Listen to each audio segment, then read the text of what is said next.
वाटाणा आणि फणसाचे बी अशी मी मिक्स भाजी केलेली आहे.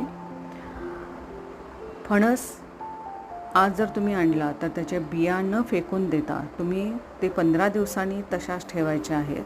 त्यानंतर त्या सुकल्या जातात. मग कट करून त्याची साल अगदी इझिली अशी निघते. मग ती मी फळभाजी असू देत किंवा पालेभाजी किंवा उसळ असू देत किंवा तशी जरी तुम्ही उकडून कांदा घालून केली तरीही बीची भाजी जी आहे ती उत्तम अशी लागते.